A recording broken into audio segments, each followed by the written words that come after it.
silly being so formal when there's so few of us tonight. Kind of had a feeling this would happen, but it's okay.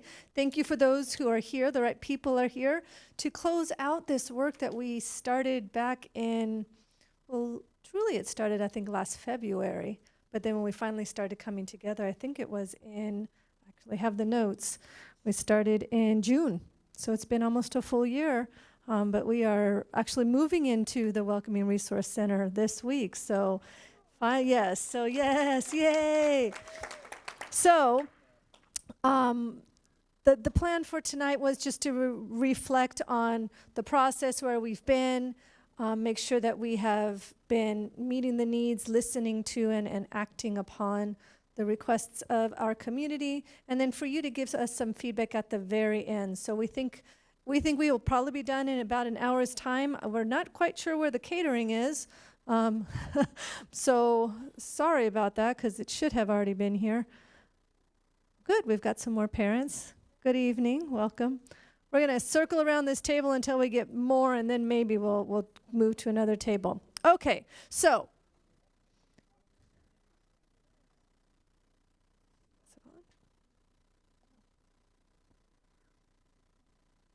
There we go. So these are our outcomes this evening. We're going to just do, again, as I said, a quick walkthrough, share the past, present, and future of the Welcoming Resource Center.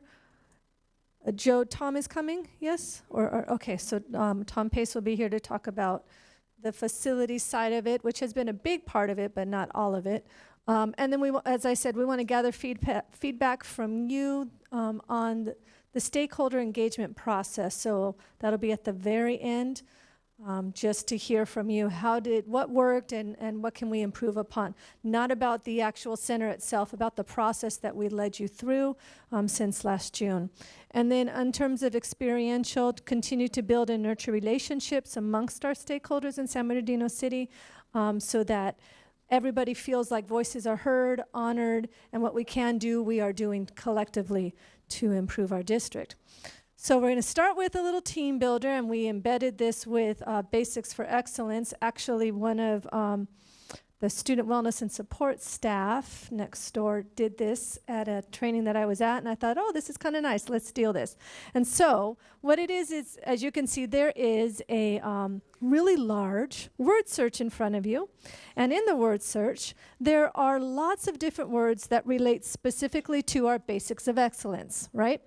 So there's some white board markers, and it's a teamwork, right? So a few of you around each one.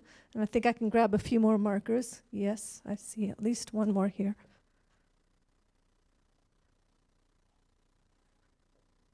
Where'd your daughter go? I bet she wants to help, no? Do you want to do this?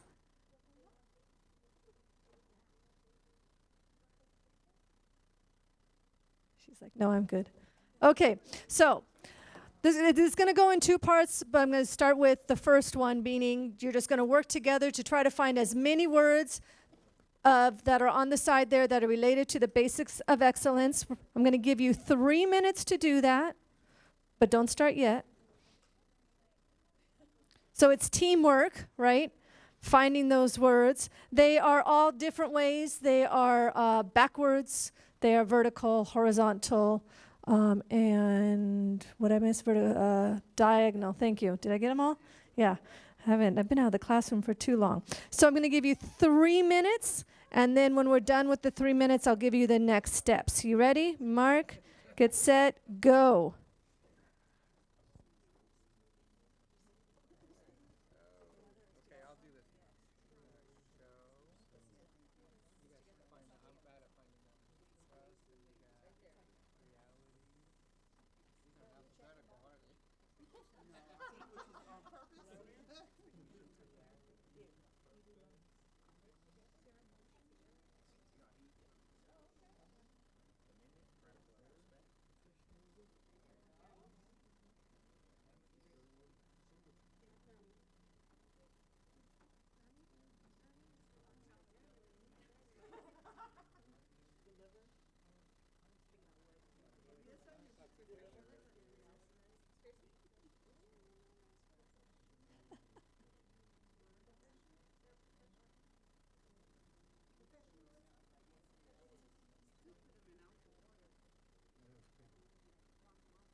Oh.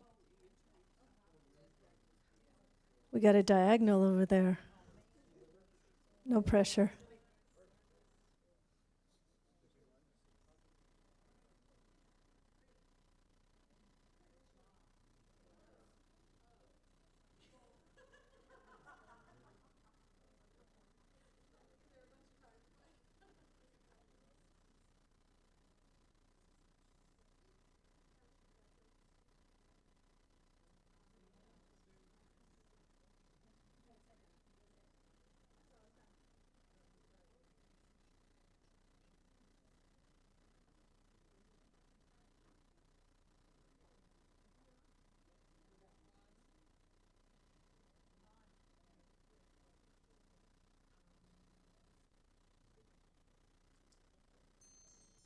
Okay.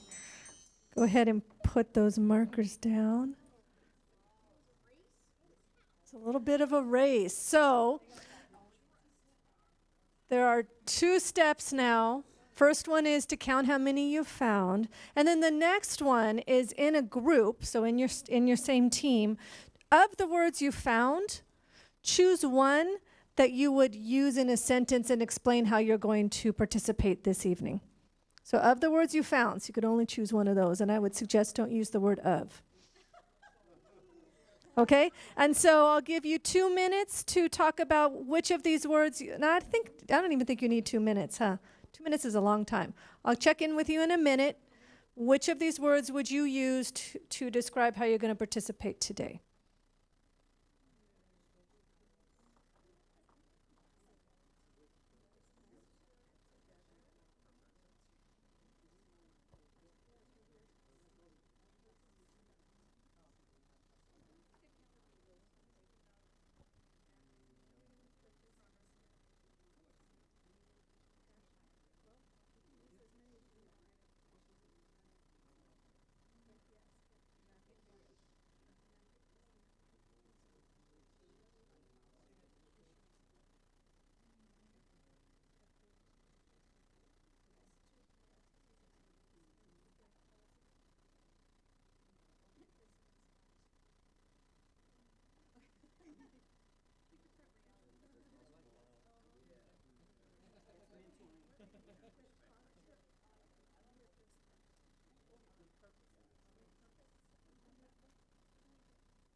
Okay, we ready?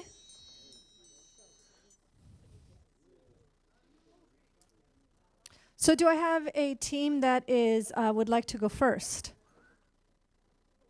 Okay, I'm going to hand you the microphone because we're videoing and we want to make sure that people get heard. I'm coming around with the microphone.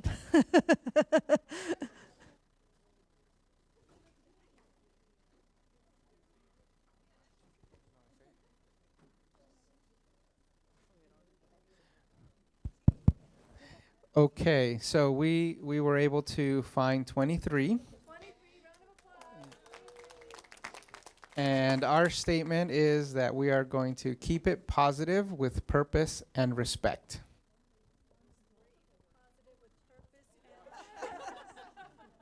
Thank you very much. Round of applause. 23, is that what I remember? Yes, okay, this team. Okay, we found 23 and a half. No, we really found 22. And we chose the word together because we're a team made of very diverse experiences and strengths, but we're here together to get this common task completed. Nice. Another round of applause. Who's the spokesperson over here? Oh, the little one, yeah? Here you go, Mama. You do a sentence? No. Is she the author of the sentence? Yes? Okay. But do you want someone to speak for you? Okay. So we have 19, and we pick loyalty and just being loyal to the process. Very good. And that came from you? What's your name again? Samantha. Well done, Samantha. Loyalty to the process. And let's give them a round of applause. 19 words. So good. And had Dr. Monades been more prepared, would have had a gift for you guys. So we'll just give you one more pat on the back, right? One more pat on the back. I kept trying to remember. Yeah, we are getting some snacks coming in, so yay. Okay, so we can go ahead and put these out of the way. Thank you for participating. That's a fun way to review the basics for excellence, right? And find different ways each time you go to things. All right. So I'm going to go through where we've been, kind of just to help everybody remember. And so you'll see around the room the various pieces of evidence, if you will, posters that we've kept throughout the process. Because in all honesty, when we started this process in June, there was a little bit of, should we say a little bit of lack of trust? Is that fair to say that? Right? And so we said, well, we want to make sure that our families really understand that we're listening, that we're working together, and so we're bringing things back each time. Here's the evidence. And so around the room in June, the evidence that we brought back, and we've kept all of them, but after tonight, we're gonna go ahead and recycle, okay? Can we do that after tonight? Yes, that's a big yay. You'll remember at the end of every meeting, we would do the confidence level of red, green, and yellow. So in June, a lot of what the confidence was about to get us to from a red to a yellow was things like let's not keep going in circles. Let's make sure that there's funds there. Let's have an enrollment fair. It was very much action-based, right? There were some people that were very much on the green from the beginning, and they said, thank you so much. This is an inclusive process. And then those in the middle really kept saying, all right, we kind of are there, but we have to see action, right? We have to see action. That was the common theme. And then that same night was when we said, I think it was that same night. Yes, it was June 19th, 2017. We had you dream, right? We said, what could this center look like? And some of you dreamt really, really big. And that's okay. That's what we asked you to do. That's what you're supposed to do when you dream, right? So you remember that we had the heart visual of what this building could look like and all these various services to offer inside that building. Because we want to be sure that whatever we're investing in, it is going to meet the needs of our diverse community. So for some families, what was really, really important was this need to have access to services, right? Whether those are health services, whether they're mental health services, whether it's finding out what are programs at our schools. Just to be able to go to one spot and not be running all over San Bernardino and Highland to find out what our families can provide for for their children. For some families, the enrollment, a space for enrollment was really important and still is very important. And so we heard very clearly that there were a lot of different needs. And so one building that met the various needs is really what we were looking for. Back then we went to, oh, thank goodness I remembered to put the dates up there. June 24th, we came back together again, and we talked further about, okay, so this is what you dreamt for. Now let's prioritize some of it, right? And so we went through a prioritizing process, and we came up with these 3 big priorities. And really what we did was we took what was in the visioning, and we grouped them into 3 buckets. Right? So we said, all right, educational programs was one big one. And in the educational programs, it was really options and language assessment and advocacy, because there were some parents that really wanted information about foster youth and homeless, or they wanted information about college and career readiness and A through G and those type of things, so the educational programs. The next big bucket was social and health services for our families and students. And so as I shared, the physical health services as well as the mental health services, and then services in the community. And finally, building concept. That was the other one, right? So this was really important to many of the people who were there in June, was that when we walk in, we want to feel welcomed. We want to feel like this is a home for us. No matter where we're coming from, no matter what language we speak, no matter where our background is, we want to feel like we're welcome to this place. And this is a space that can give us information. And so that was really important to the group. And so we grouped them into those three things. Everyone remember that? Yeah, sound familiar? Okay. We've come a long way, haven't we? And so then we came back together again in October, because the big thing is okay, so in order to have this permanent facility, it's going to take a few years, right? We have to find a location. Our board had allocated funds for this building. We know what we want to put in it. We know it needs to be in a centralized location, but we need to then get the facilities up and going, and building things in a school district isn't as simple as even building it in a home, right? Because there's just a lot more regulations by the state and all of that. So the big question was, well, what about in the meantime? You guys remember that? In the meantime? What are we going to do in the meantime? And so Tom Pace, our director of facilities, I don't know if he's showing. Okay. Thank you. Thank you for filling in. I appreciate that. So he's on his way, but he started really looking around the area to say, where can an in the meantime space be? And what can we offer in that in the meantime space? Because the permanent facility will have more services offered in it than the temporary one, right? So then our last two meetings were really about what's the in the meantime space look like, and remember, we started breaking into those different groups where you guys would rotate through, because there was a lot of questions from our parents around special education. How do I find out information on special education? How do I find out about programs in our district? What does our materials look like, right? So you gave us great feedback that we're now using to refine our existing materials. So you should see some of that going into next school year. Hi, Tom. Good. Glad to see you. No worries. We understand you were stuck in traffic. And so that's just a quick walkthrough of where we've landed now, where we are. And as I shared when we first started, I think we're just getting, some of our staff is moving into our temporary space, which we named, right? That was our last time together. We named Welcoming Resource Center. That's the temporary name. When we get the permanent building, then there is a naming process and a board policy, and we will go through that naming process. But for now, we're calling it the San Bernardino City Unified School District Welcoming Resource Center. And we have some visuals. Well, before I move on, any questions, anything to add to where we've been? Because we're about to go to where we are now. Did I miss anything? Summarized it pretty well? Okay. You're okay that I'm going to discard the posters at the end? I know Cindy can't wait to get rid of these posters. Okay, so where are we now? So I'm going to have Leonard Buckner. If you haven't met Leonard yet, he's wearing a few hats right now. He's officially our Assistant Director of Enrollment and Student Placement. He's also the Interim Director for Youth Services, and he'll be transitioning into to the Welcoming Resource Center. And he's going to talk about what's going on now and some of the services. And so there's 2 slides. All right. Good evening, everyone.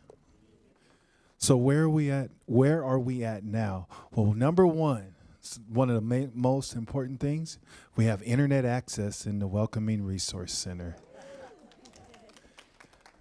That was a huge stumbling block to us getting the center open. We have furniture. As you look at the slides there, the little picture to the right, that is when you walk in the door and you see the San Bernardino City Unified School District sign. That's this one? So that's that one right there, and a little table for children to sit. There'll be 2 people downstairs receiving our families and community members as they come in and they'll have information there to share. As it relates to Language Assessment Center, or EL, family engagement, health services, or the health clinic, enrollment, and also gate. And then also for our staff, fiscal and business services is there at this present time. So if they have issues with their paycheck, they'll know where to go to talk to people. Then on the left side, we see the big parent / cafeteria room for the workers that are there. Between 11 and 1, it'll be lunchtime, and employees in the building will be able to eat there. But then also we can schedule parent meetings in that room, and family engagement. A lot of family engagement meetings and different things will also be going on in that room. Our operating hours, we're going to be open Monday through Friday. Oh, there it is. Good. Thank you. Monday through Friday, and each Monday will be open until 7 p.m. for our families that may not be able to get off work to do enrollment or things along those lines. And it will be strictly for enrollment at that time at this point. Now, if that changes, we'll let our families know. And then Tuesday through Friday, regular work day, 8 to 4:30. And then the second Saturday of each month, 8 to noon for, again, meeting the needs of our family and community.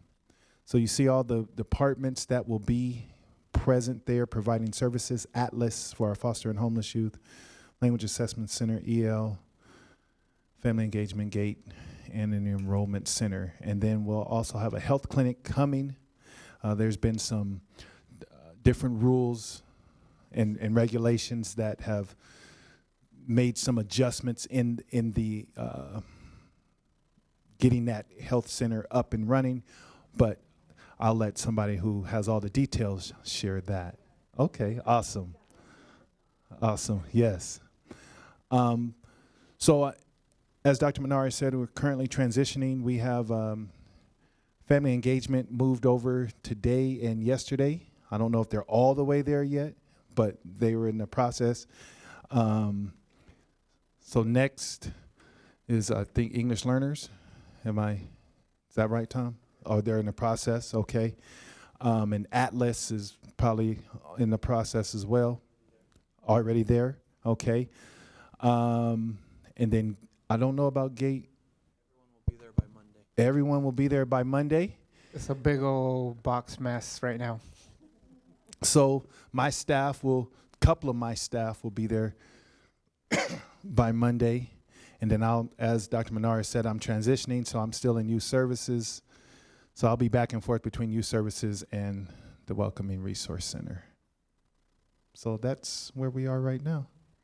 And just to add that to that, so once everybody gets moved in, and Leonard or Mr. Buckner does a final movement to the Welcoming Resource Center, so like the family's all back together again, basically. They want to make sure that the staff is well trained, so that when we open the doors to our families, that people don't walk in and then no one knows how to greet and how to process through and all of that. And so we want some time to make sure that that the flow is working, and that all the materials that families may need, because even though these people, the actual departments will be in there, we will have information from other departments. Do you want to list who those are? Well, we'll have information from all these departments, one, and then we'll also have information from school sites, different programmings, magnet programs, special education information, all the various departments that will impact or that have an impact on the student's education. We'll have that information there. And if there's something we miss, please let us know and we'll get it. Yes, thank you. So that if someone's new to the community, they can go one place and they can get all the information they need. And even if they're not new to the community, but they're not quite sure about program options, or maybe they've got a nephew that just came to live with them, or, just all those different things that happen with families, that there is that one-stop opportunity. All of that to say that we anticipate opening to the community right? So we've got employees coming in and out for the payroll side of it. But all of these services where you would go and do enrollment, we anticipate opening that the first of June, no, I'm sorry, July 2nd is the date. July 2nd. So then we make sure, well, because July 1st was a Sunday. So I was like, July 1st. And then we're like, no, that won't work. So it doesn't sound as nice when you say July 2nd, but that's the official opening day for the enrollment. And then we're going to work with communications to get all this information pushed out so that it is through Facebook and all the different social media platforms. Ms. Robertson.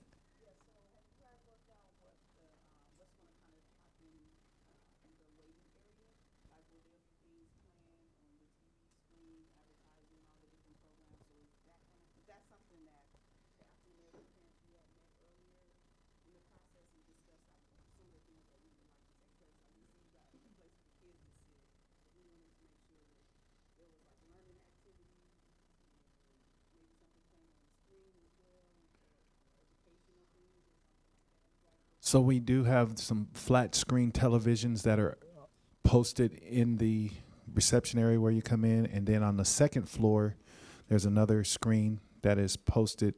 So there will be loops of different information across the district.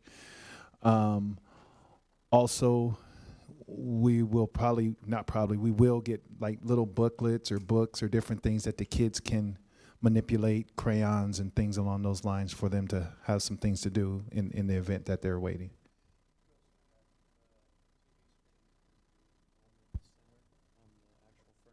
Oh, that's right.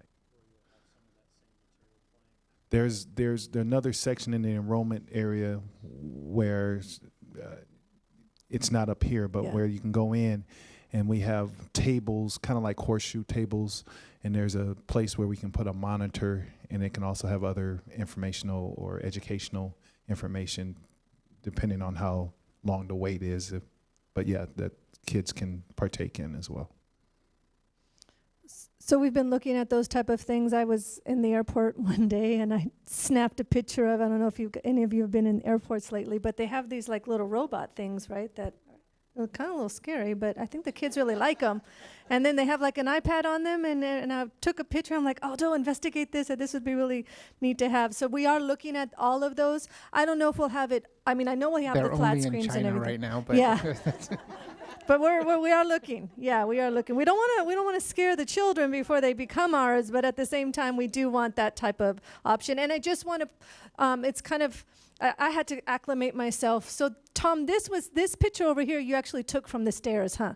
So this is looking down on this. So when you walk in, this is the table that greets you. This is where people will be seated, and there's a space for students here. And then on the other side, there'll be seating for the adults if we get a whole lot of people waiting. And most specifically, that's for the enrollment. Like we anticipate people coming, and then numbers as the high season comes, but they probably would also be waiting there for language assessment.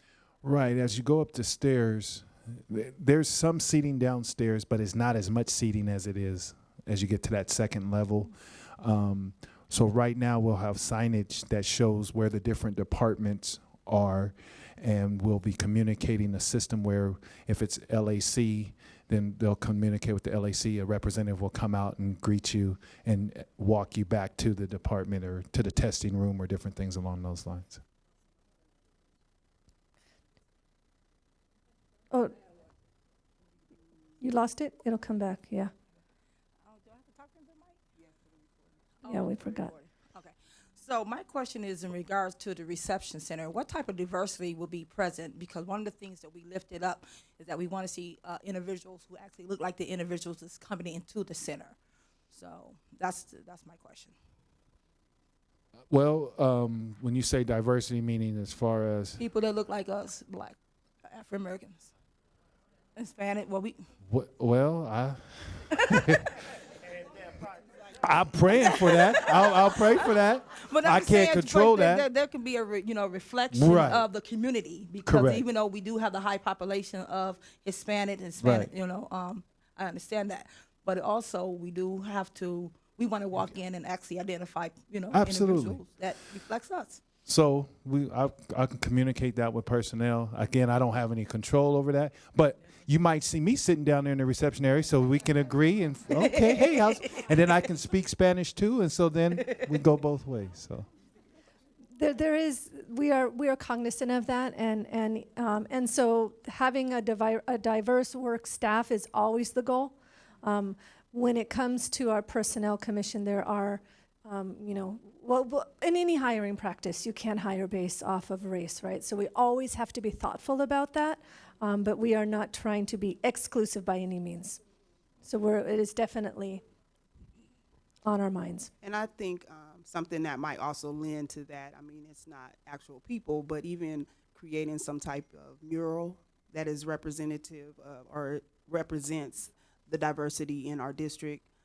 Like I was sharing with Aldo on Friday, I attended the first Pacific Islander IE grad at San Bernardino Valley College, and it was a beautiful ceremony. And so, again, that's a group of folks that haven't been at the table in this process at all and that are often not thought about, amongst others. And so even though when we say diverse sometimes, or coming from an African American, that's not all we need. We need representation of everybody that's in the district, and even maybe involving some of the high school kids or whatever to create a mural for the permanent location. That's not something we want to do right now, but Thank you for clarifying that, yes, for the permanent. for the yes. permanent location. Mhm. So I wanted to know, in the past when there was the centralized enrollment location, like what's the expected turnaround?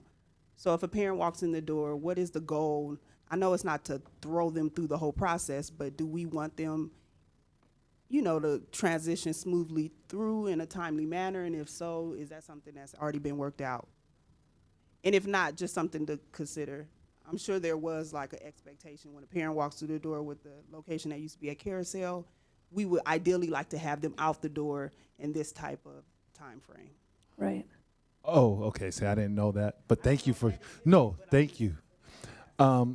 Ideally, would like to have the parent or family, depending on what their needs are. So if they're just coming in for enrollment because it's one stop, and maybe I might need some services, I'm not so sure. We can have them out at least 30 minutes, 30 minutes, 40 minutes, depends on how many families are there. Do we have a wait and those type of things? Hopefully we don't want them to be there all day. We want it to be a very swift and efficient and smooth process. So that's the goal. Señora. Do you need a microphone? Well, no, because we're videoing, so we do. Hi. Buenas tardes. Yo voy a hablar en español. Good afternoon. I'm going to be speaking in Spanish. Perdón, llegué tarde, es que había mucho tráfico, pero tengo una pregunta y que me preocupa acerca de si van a tener los padres acceso a que les hagan el chequeo físico y las vacunas, lo que hemos estado viendo que haya eso, porque aquí no lo veo, no sé si está o ya lo dijeron como llegué tarde. Good afternoon. I'm sorry I was late. There's a lot of traffic, but I'm looking at the paperwork and I'm not sure if you guys going to have a Department for Health or for the vaccinations. That worries me, and that's something that I really would like to know about. Okay, well, that's perfect because we can transition to that. Is that your question? Okay, so you didn't miss it. We hadn't gotten there yet. Okay, so you'll see. Well, sometimes this is working for me. All right, so it's right here, clinic update. And so we have our partners from the SACS clinic here to speak. But did you say you have another question or another comment?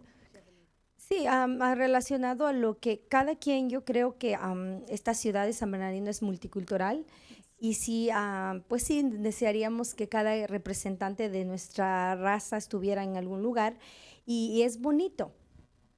So yes, we know that this community is multicultural, and we would like a representative of each one of our race at the registration center, because that's very nice and that's beautiful.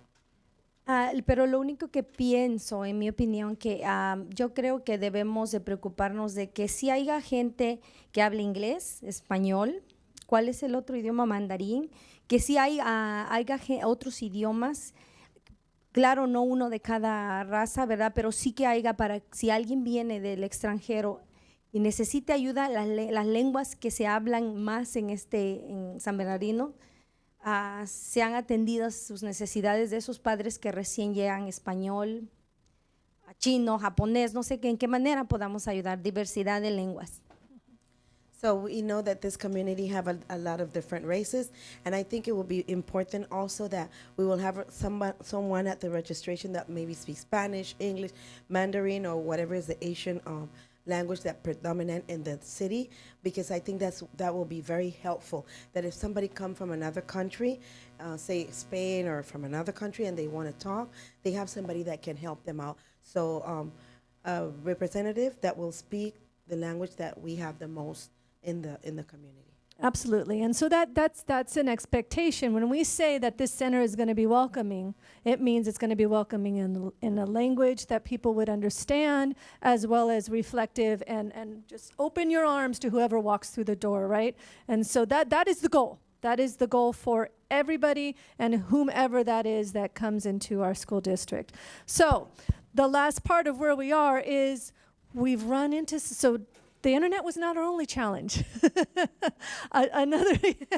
Another challenge, but a good challenge, and we're going to get there, and we firmly believe in this, is partnering to have this health clinic, right? So we have, as a district, a health services department. We have our coordinator of health services, Terry Olivares, here right now. Thank you, Terry, for being here. And Terry supervises our school nurses.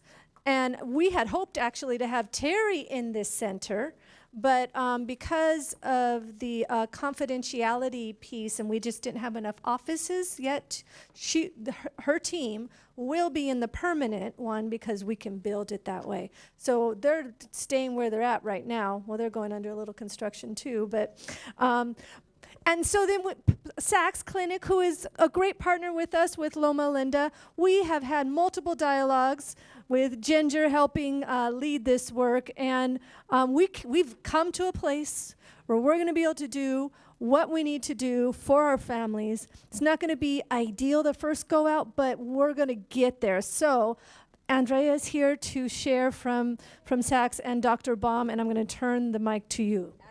Hello, hello, hello. We're so happy to be here. And Dr. Baum is here as well, our queen of pediatrics. So I just want to say thank you. Thank you for being here. Thank you for being part of this community. And SAC is part of this community. And SAC has been part of this community since the mid-1960s, when Doctors Richard and Kenneth Hart started some free clinics around the community. And they are still alive and kicking at Saks Clinic. So they are. It's great. It's great. And just want to give you a little bit of history. As I said, Doctors Richard and Kenneth Hart started this when they were residents. Students or residents? Residents. So they were learning to be physicians. They were already doctors, but they were learning more of their trade. And they served, as they put it, hippies and druggies and motorcycle gangs in the 60s. And they served in the basements of churches and in Salvation Armies. And then in the mid-1990s, when Norton Air Force Base, the base, you remember those times, when the base was closed, one of the doctors, I think they both claim this, so I'll give it both to them. They were walking by the clinic, the hospital clinic, and they saw examination tables being taken out. And they said, whoa, whoa, whoa, what you doing with those? And they said, can you turn those back around? Because we want to take over. So after a couple of years, when they worked with the Department of the Defense and the Department of Education to lease the land for $1 a year for education purposes, I think that's really important to note. That SACS, we are a mission-driven organization for the community with a goal of education. So we're just like you guys. And so Norton Clinic opened up, and then probably in 2000, it became a little bit more formal, and in about 2010-11, they decided to become what's called a federally qualified health center, FQHC, which means we serve all people. We largely serve, about 94% of our folks are Medi-Cal, about 3% are private pay, and about 1% is insurance. We serve folks from the community, and we're happy to do so. we look like the community. Our folks work and live in the community, and that's really important to us. And with our relationship with City Schools and with Loma Linda, we are separate. We had to separate from Loma Linda to become a federally qualified health center. However, all of our physicians are Loma Linda physicians. All of our dentists are Loma Linda dentists. All of our behaviorists in behavioral health are Loma Linda. It's a great place. And we are also training the next generation of healthcare workers. We're training the lower level healthcare workers through the Gateway College program, which we have a strong relationship with City Schools on that. And we're training our physicians, our residents from Loma Linda to stay in the community. And our last round of psychiatry residents, I just found out that I think it was 90% of them stayed in San Bernardino. Yay. Yeah. Yeah, they're working for behavioral health. That's what we need to do. So what we want to do for you, though, and Dr. Baum, please feel free to jump in here. Dr. Baum has been working in City Schools for a very long time, and community engagement, not that long, not that long.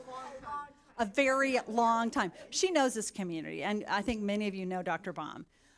We are happy, we are so honored to be part of City Schools. We did have a bit of a glitch because we thought this is a temporary location, so we were hoping to be able to build temporary walls. And if you have temporary walls, they can't go up to the ceiling.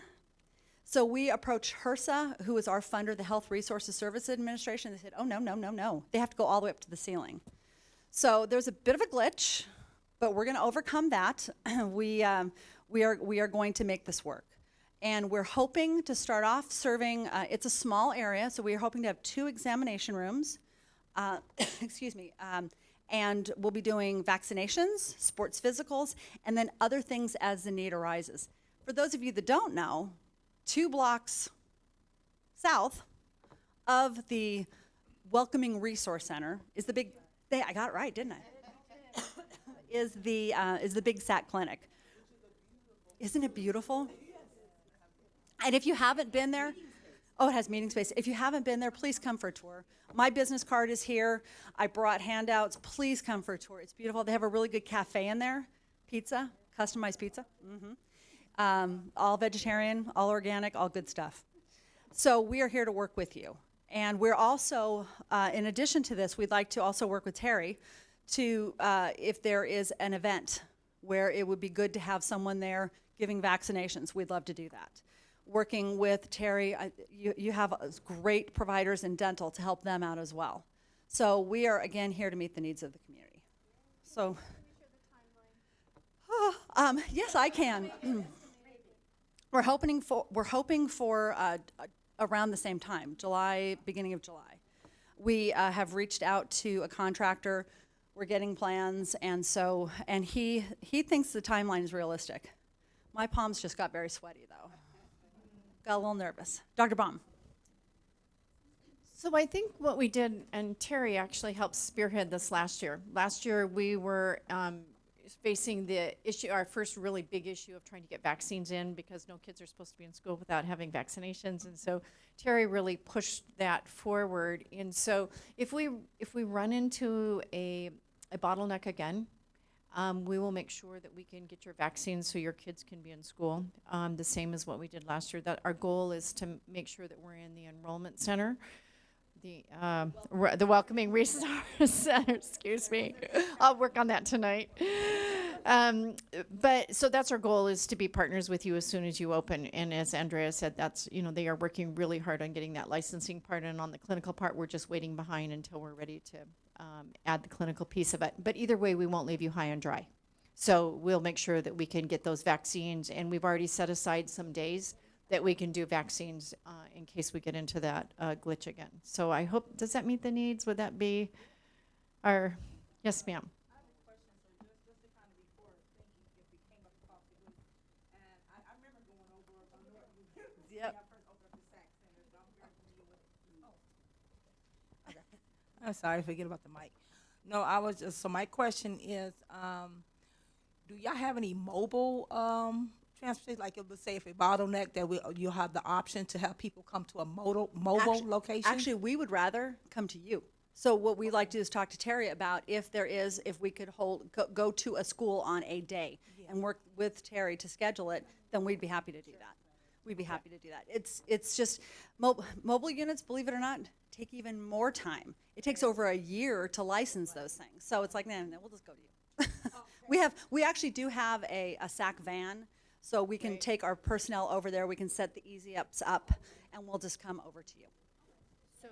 So one of our challenge areas is vaccine storage, just so you realize. So we can work carefully with Terry to make sure that that's not a big issue, because vaccines have to be kept at a certain temperature to remain stable and to give the effect that they're supposed to. So whether we bring the mobile van, whether we go to one of your schools and have an indoor section, there's several different options, but we can make that happen.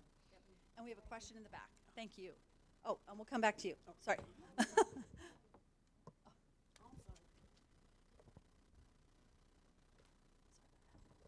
Ay, disculpen, pero yo necesito entender. I'm sorry, I just want to be clear. I want to get everything clear. Para llevar la información correcta a los padres que no pueden venir y siempre tienen preguntas. So I can take back the information to those parents that can't come and that they have questions. I want to get the correct information for them. Oh, ok, entonces a lo que tengo entendido, en esa clínica se va a ofrecer chequeos físicos para la escuela, vacunas físicos para el deporte y los TB tests para los voluntarios. ¿Gratis todo eso? ¿O hay algún costo para los estudiantes y padres? So I want to be clear. The physical, vaccinations, TB tests, all these are going to be provided free for the students and I just want to make sure. Absolutely. And it's With or without insurance? Sure. Okay. So two parts to that. If a parent has insurance, and hopefully it's Medi-Cal, that's the preferred, then we can go ahead and bill on that. So no problem. There'll be no charge on that. If a parent doesn't have insurance, we cannot refuse service, and we'd be more than happy to serve. We have some other ways to do that. So yes, but we can't call ourselves a free clinic. It's a different type. However, we cannot refuse service to anyone regardless of their ability to pay, which sounds really political, but it's the truth. I mean, we have other ways to cover it.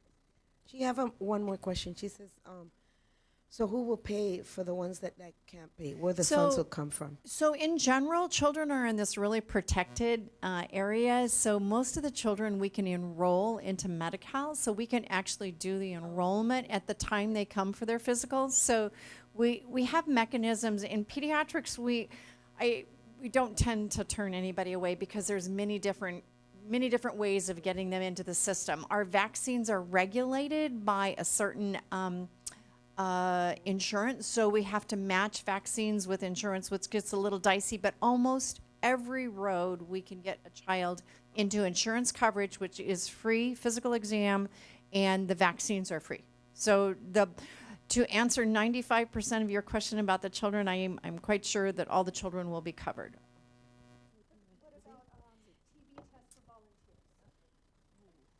That's a darn good question. I don't know. That wasn't asked last time, I think, because I do have an update on a question that was asked last time. I don't know. Dr. Baum? So that was on our list originally when we talked about that. So I am sure there's a way to get through with that. I don't know, maybe giving me an idea of how many volunteers we're looking at, that would be helpful, just to kind of have a ballpark idea. Do you know? Probablemente 1 o 2 por escuela. ¿Cuántas escuelas hay? Maybe 1 or 2 per school. 1 or 2 per escuela. Okay, sí, yeah. Do they all come on the same day? Throughout the year, No, they scatter during in? the year, yeah. Yeah, those questions I think we can answer as we go forward on that. But we'll take that back to get that answer. Y si alguien quiere servicios adicionales, ahí también pueden atenderlos, ¿verdad? O sea, fuera de lo que es para la escuela, ahí pueden atenderles si tienen aseguranza, ¿verdad? If they want additional service, and if they have insurance, can they get served there with you guys? So como cuáles? Sure. And here's, it gets kind of complex because here's the thing. If, depending upon who, it's very complex. But if you are assigned to a different provider, Yes. of course, you can always change if you're Medi-Cal or IEHP or Molina. We are here to, if you'd like to change, we'd love to have you as our patients. However, if you don't, we can provide some basic things, and then we can, if you don't know who your provider is, that happens a lot too. Yes. We can help you find out who that is, and then you can decide. Okay, we did have a question here. Oops, or maybe not. I want to clarify. Yeah. So, this clinic is not a full-scale clinic. It's not going to offer that, not in the temporary. So the purpose of this clinic is to make sure our students are in school, and that if the parents want to volunteer, they can do that. And if they want to be in sports, they can do that. Those are our top Okay, three, muy bien. okay? If there are more services that a family needs, then the SACS clinic can refer to the bigger clinic that's 2 blocks down. Okay, I Okay, want to make that's sure that you're very clear on that. Yes. And when we, so you can share that with DLAC, Yeah. yes? Okay, because that's very different. I don't want our parents thinking, I'm going to take a sick child to this clinic and they're going to get what they need. That's not the intent. Yeah, it's to get them into school. Now, in the permanent one, it could be more like that, and it probably will, because we're going to be able to build it that way. But for the temporary, it's to get our children into school, sports, and volunteers. TVs for the parents, okay? So now, what we always plan on having is with the temporary or the permanent, our SACS partners have great programs over at the SACS clinic. So let's say a family needs some mental health services and they need some therapy. We may not offer that even in the permanent facility, but we'll get you a referral to go there. And then maybe they can come and offer the service there, right? Like, we can do this back and forth. That's for the permanent. So we believe the permanent's going to be much more grander, and we get to build it that way. Does that help? Yes. Okay, good. Because I had a feeling you were thinking something Yes. very different. Yeah, yeah. I did. I'm trying to make sure I asked the right question because I'm forgetful. So I guess it's less of a question and more of a comment. So you probably can't tell, but I am so excited about this partnership that was in the works well before the parents came to the table and was asking for this. Number one, because I reaped the benefits of the SAC clinic. I used to work at WIC in front of right there, and this beautiful doctor seen, I think, 2 of my children. So I reaped the benefits of both the healthcare and the dental services that were provided. So when we talk about customer service and quality care, I received that at SAC. And so I think this is a huge win for the families. But I also talked to Dr. Menares and Cisneros a couple Fridays ago about getting a sense for what are some other needs and maybe offering classes. So if it's nutrition, which I know is a big thing for you. So if we say that there's families who, we're talking about obesity and some of these childhood epidemics, and just hosting small classes in the temporary location and then in the permanent location, or even sending them 2 blocks down the street, which is a very updated and beautiful facility, is going to be huge. So I'm excited. Thank you. No, she didn't. I did much better than I did last time, right? Is it any surprise that I remember this mom? But this is actually the first larger group, so don't hold. Is this? Okay, so we are toying with a project called Wellness Wednesdays. And it's very, very preliminary, but but we're pretty excited about looking at the possibility of this, where it actually is doing just exactly what you're talking about, where there is like a community center at the large SAC area, which would have, and I'm just being playful, of yoga classes, tasting booths of food, asthma classes, obesity classes. Then that also addresses some of the chronic absenteeism, like the bigger picture, like healthier families, but also why it's a big win for the district, why it's a big win for the community. And so I'm So like it's screaming on very the inside. preliminary, and now that I've said this, so I guess we're kind of held to it now. But we're pretty excited about even possibly having food trucks that come in and kind of creating a bigger space like we used to all hear about community centers in the past. So to create that to meet the needs. And your input of what you would like would be so valuable to us to know what to bring to the table, because we have 27 subspecialists there at SAC. 27 subspecialty physicians. So that means we can have stop smoking classes. There's just hypertension. We could have a walking club. So there's lots of opportunities. So I think being able to get feedback from the community and from all the representative groups would be super helpful to us to make sure that we stay, right point on. So This is because we have so many amazing students, residents at Loma Linda. We've taken more than 5 minutes, and it's her fault. Okay, but we just want to say thank you. Dr. Baum is a great community asset, and we are so lucky to have her, and as well as you. So thank you so much, and thank you for your support. Please be patient when dealing with the Department of Healthcare Services and things like that. It's always fun. Here we go. thank you. And we appreciate SACS, Dr. Baum, Andrea, for being here. So thank you so much. So I want to say one thing, because I think I remember hearing this. If for some reason so we have another room that you can't see right now, but it is put aside. It's actually right next to this. That is the room for the clinic. That's the plan, right? And that's the room where they're going to work on getting at least 2 private physical rooms, exam rooms in there. However, it's my understanding that during the construction phase, am I correct on this? During the construction phase, that could very well be the time when we need more vaccinations going, the higher demand, because it's summertime, right? And so, because I want all the parents out there to hear this, right? SACS will be taking this space temporarily off and on to do the vaccinations. So there may be times where we can't have parent meetings in there, but it's because we're doing the vaccinations for students to get started at school, okay? That's only gonna be for this first enrollment season. This time next year we'll be fine, because the other room that you can't see on here will be already built out, and we won't have to worry. But this first enrollment, we're all going to have to play nice in the sandbox together.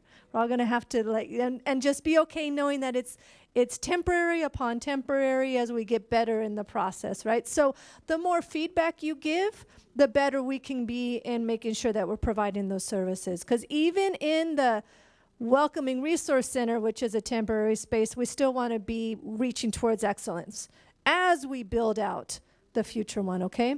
So just wanted to be sure everyone's heard that this beautiful room that we put aside for our parents, and mostly it's for parent meetings, probably the first summer, we're not going to be able to use it much for our parents. We're going to have to use it for the priority or for the children. And we all agree on that, so we know, absolutely. So now we're to the point of where we are going. Why does this keep doing this? All right. And so, Mr. Pace, you are on for this last portion of where we are going, which is really, this is the part about the permanent location. Well, I hope my update is quick, because I think you heard the most important information earlier. Do you want me to rotate around? However you feel comfortable. Okay, perfect. Well, then I'll hang out back here by Ginger. As you can see at the permanent location, we plan on housing the following departments. We are in the middle of designing the building. We're progressing along fairly well, and we're in the process of land acquisition. So we provided a timeline below. We anticipate having our approvals by January of 2019 with a grand opening in August 2020. So we're talking not next school year, in 2 years. Yep. Okay, that's about what we knew, right?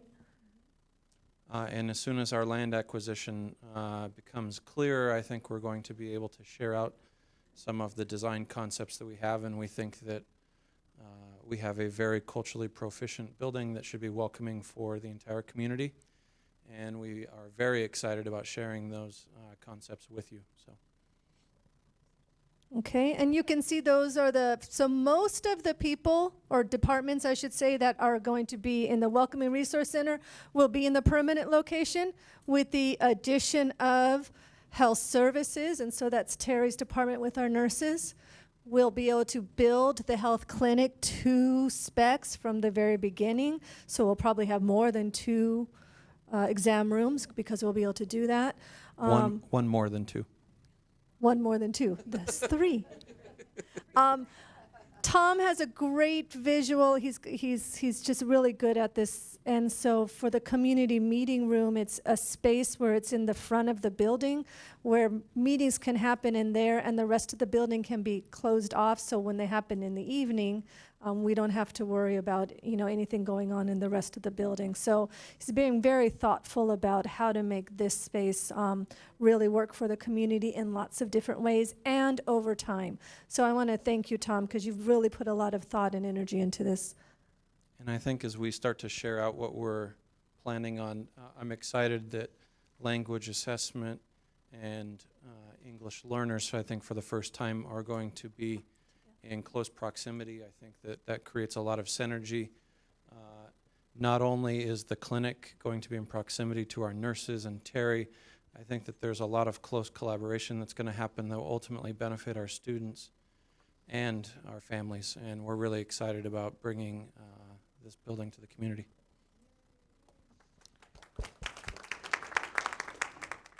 Devonna? So has there, thank you, Tom. By the way, Tom has on some great socks today. Oh, does he? Has there already been something built in to do these evaluations of our temporary location to make sure that what we have is effective? I'm looking at you, although I don't know if I should, but.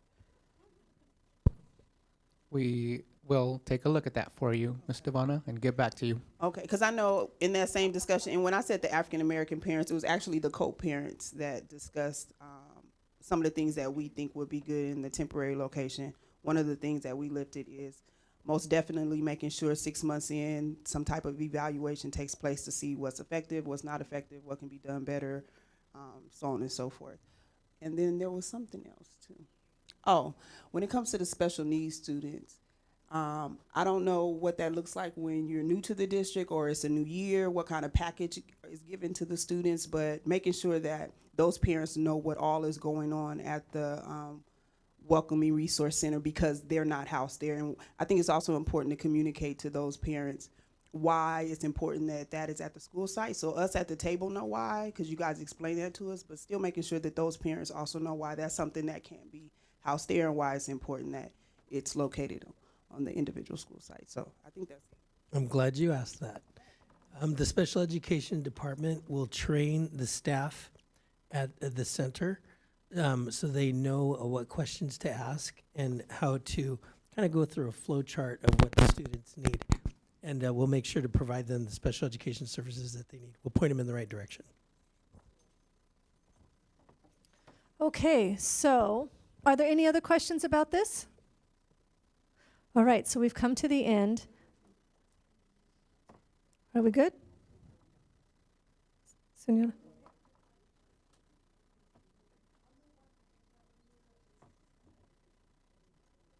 Special education is not up here at all. So the Department of Special Education continues to stay where they're currently at the WA, down off of Highland, and information on special education, how to access services, will be available. And then Mr. Dominguez was just sharing that the special ed staff will train people in the center to be able to ask questions answer questions, common questions for parents when they're enrolling. For a parent who's coming into our district and they have an IEP, the center will know to say, we'll need a copy of your IEP, because if we don't have an IEP, we can't implement services, and that's just state and federal law. But people will be trained, but the actual work of special education needs to take place at the schools. It doesn't take place somewhere else. It takes place at the schools, and it can't take place somewhere else. Unlike language assessment, because that's a one-time checking language proficiency, special education, or ongoing services and program. It's different. Oh, and I was seated, I'm sorry.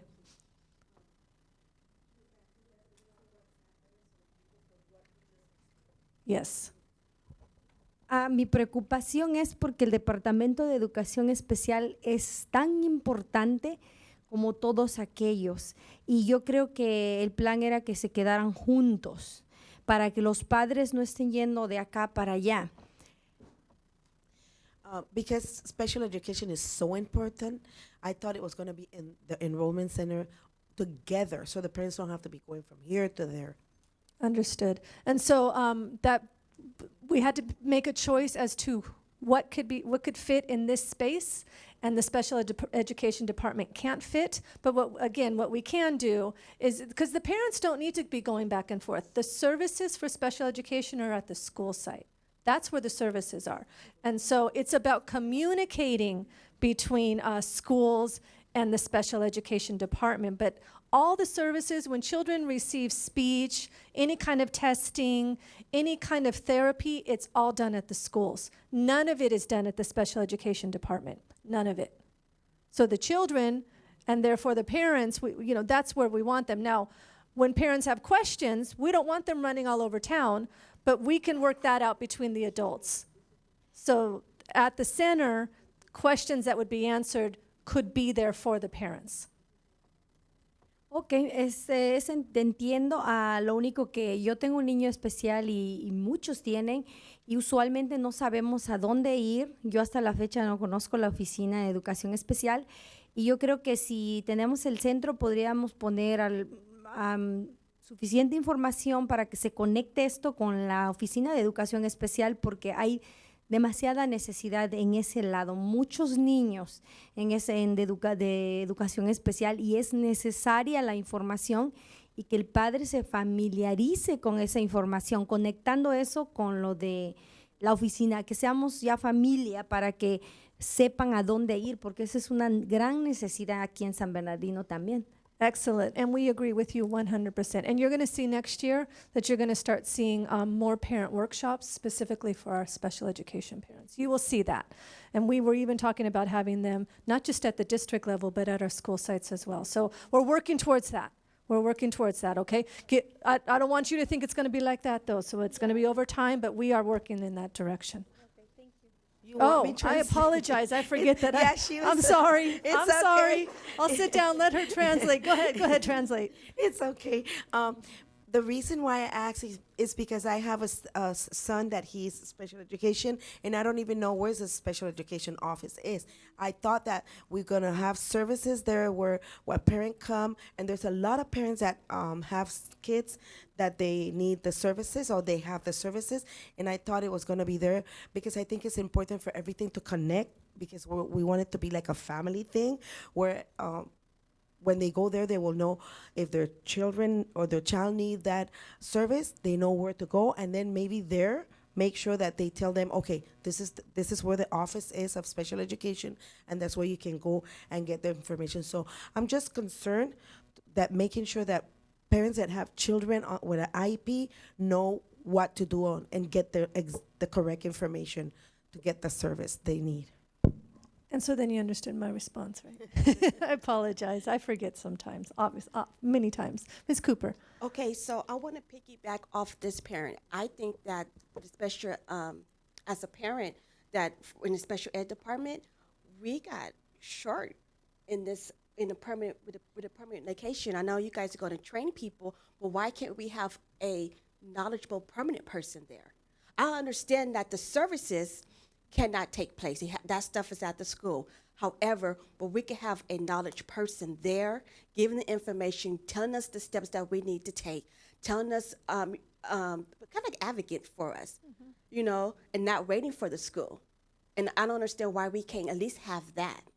So thank you, because we can capture that. So what I'm hearing, let me paraphrase, make sure I'm hearing, is that you're not saying the whole department, but you're saying maybe like a satellite, right? Like someone who works for special education and understands and can be the communicator with parents. Correct. Okay. So if we put on there some type of, and I think Mike, we Mira lo kind of que- talked about that, like a little kiosk or something like that, right? Something where it could be, not the whole special ed. No, but we But, could have a couple knowledge people, staff there that knows the special ed drill, knows the procedure, and be able to talk to the parents so the parents could be at ease and they know exactly what's going to go on, especially parents in the district and parents coming into the district with an IEP and know, okay, well, you're coming in, we need a copy, it's going to take this long, the school should be contacting you if you have any problems, here's the contact person right here. And I think we could at least have that in a permanent location. we will capture that, thank you.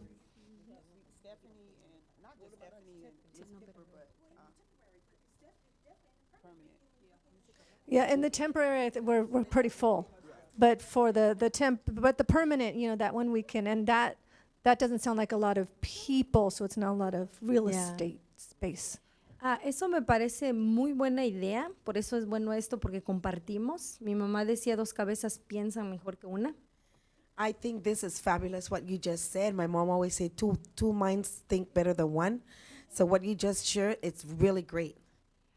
Me parece la manera de que no vaya a pasar, porque sí van a entrenar personal, pero va a pasar lo mismo que con los programas bilingües.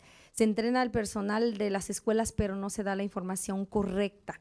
Entonces va a pasar lo mismo con educación especial. I think it's good because it can happen like the bilingual program that they train people, but they wasn't giving out the correct information. I think it's better if we have somebody that knows about special education, that they will be the one providing the information, and not that the information is taught to a group of people that will not maybe give the right, correct answers. Aunque sea un cuadrito muy chiquito por ahí, denle espacio, pero sí es necesario. Educación especial es algo muy importante. Gracias. If we could just give them at least a little room anywhere, because I think special education is so important. Thank you so much. And just to clarify, for the permanent facility, right? For the permanent facility. We'll keep looking for the temporary one. We can, but let's get it started first and then see if we can add some spaces. Right now, our whole Board of Education's closing down, so we have to move. And poor man, I don't think he's slept in about 4 months. So we'll keep working on it. Nothing like moving the whole district all at the same time. Devonna, did you have a question?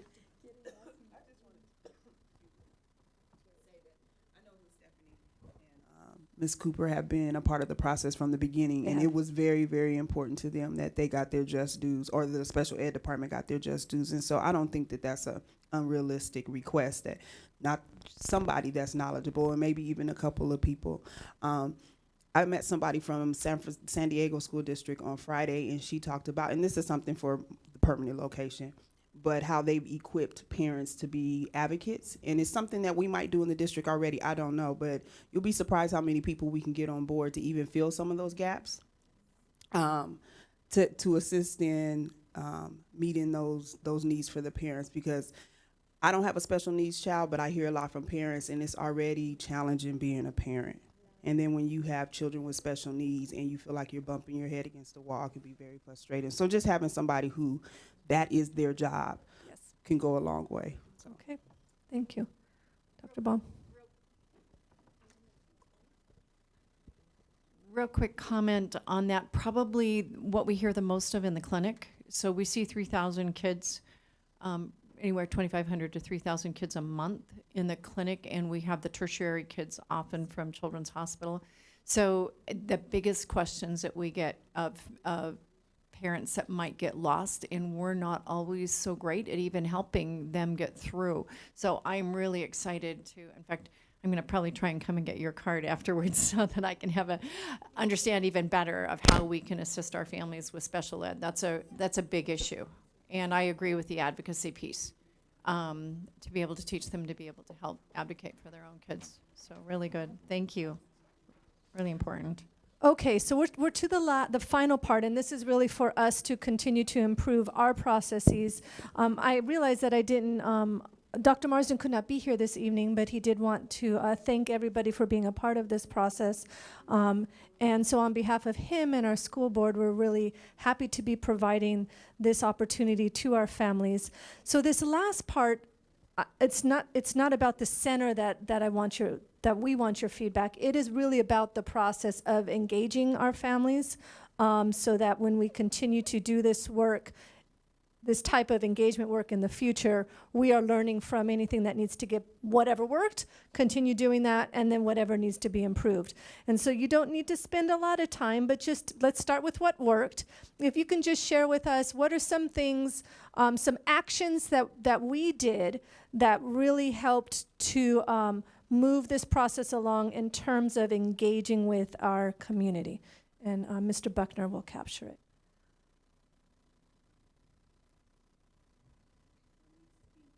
So first we're going to start with what worked. Positives, the pluses. You listen. So listen. To our needs. How did you know we were listening? By looking at the temporary starting, and now we're having it. So you're listening because we have it. That's how we know.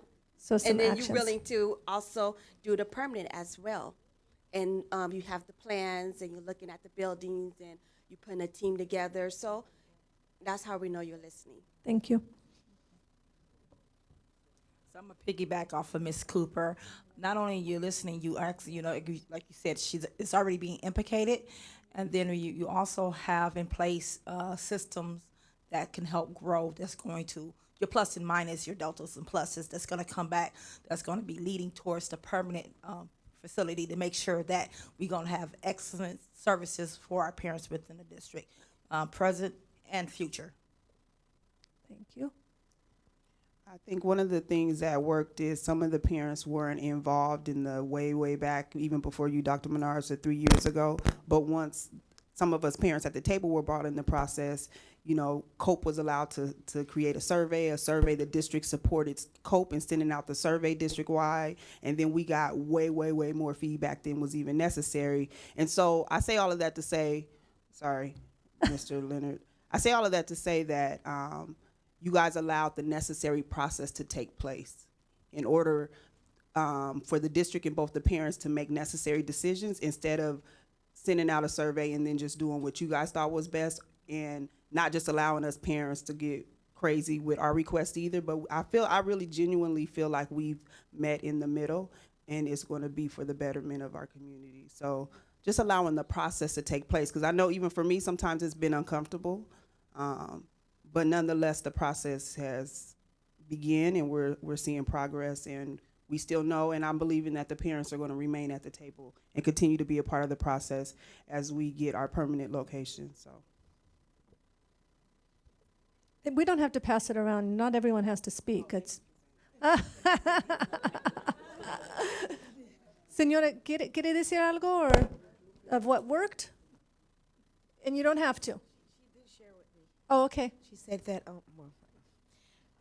I know you were listening, and because I saw you bringing people with blueprints, and you bring you made meetings, and you bring people that was expertise to teach us what you were going to do, how you were going to do it. You brought the architect, you brought blueprints, maps, so we knew that you were listening and you cared and you were really interested in helping us and accomplish what we wanted. Thank you. Mr. Benjamin, did I see your hand? Oh, Aldo has it. Thank you, Aldo. What I noticed, what worked was you guys is listening, and by the actions you guys taken in this enrollment center, the temporary one is up and almost open already, and I just love the way you guys tackled it. And by you having all these steering committees and stakeholder engagement meetings, that's what get you these actions, and I'm really grateful for this. Okay, thank you. Okay. I think what worked is we have engaged, caring parents. Mm-hmm.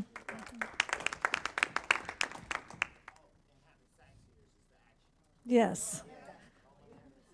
And so I want to thank Ginger, because it's like, Ginger, I need you to help me with this. And she's on it, even when she's on vacation. So thank you, Ginger, for always. I want to say, and then we'll go to what needs to be improved, that it's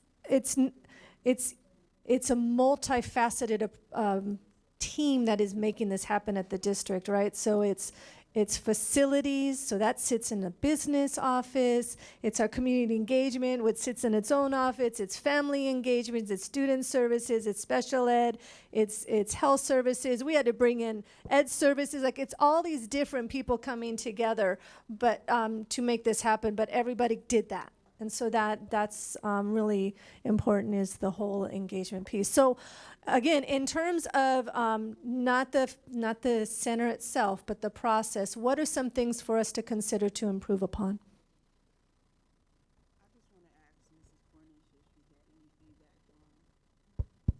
She's putting you on the spot, isn't she?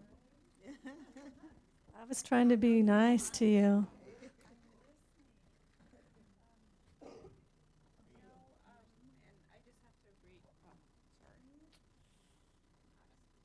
And a mic in front of you, too. I just want to say that I agree with the positions that the other parents have taken in the district, and I see different parts of the process of the school district in making decisions and moving forward. And it's taken almost a year for us to get to this point for you guys to open, and it's been forward moving. We haven't seen the hiccups that you guys have encountered, but it's forward moving. So I do appreciate that. Thank you. Okay, so appreciate that feedback. I'm glad you guys didn't see the hiccups. Tom and I felt them a lot, and Leonard, and Aldo, and Ginger. Okay, so back to the final question. In terms of engaging with our community, any feedback for improvement? Things for us to consider.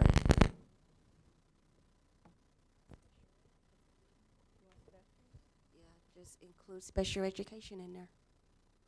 That's the only improvement I see. Just to have a strong marketing technique of how we're going to communicate these services to the public overall, to diverse populations, just making sure that the message get out that is here, he's here to serve you, and we want to utilize this service to better serve our families.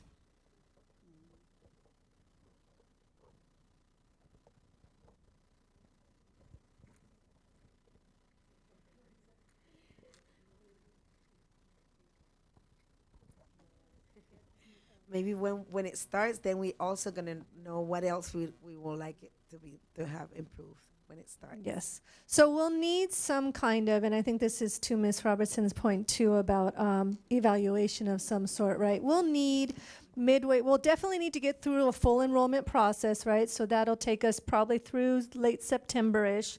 Then we'll need to, prior to our new enrollment, which kind of starts up around Christmas time, right? Holidays.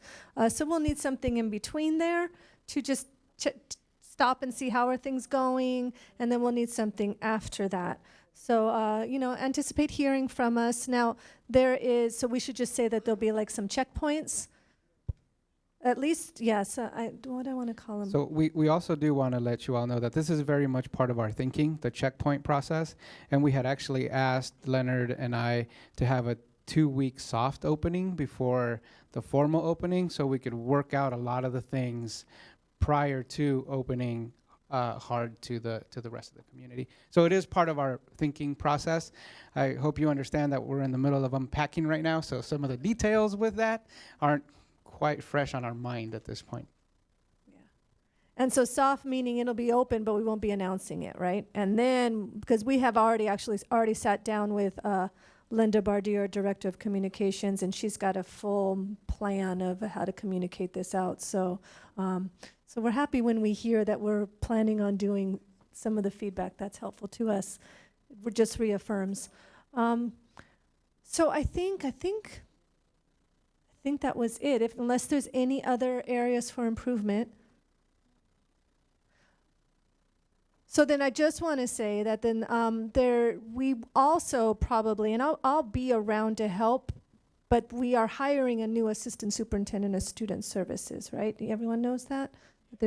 So my position will be changing.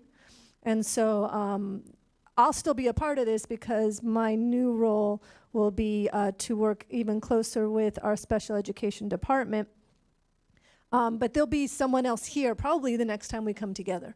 And so we'll catch them up, and then they'll continue this work moving forward. So I'll just kind of take a side seat and maybe share the front seat with that individual. But just know that there'll be someone else coming on to see this through to the permanent facility, right? But we won't let any of it drop because the team is very much committed to this.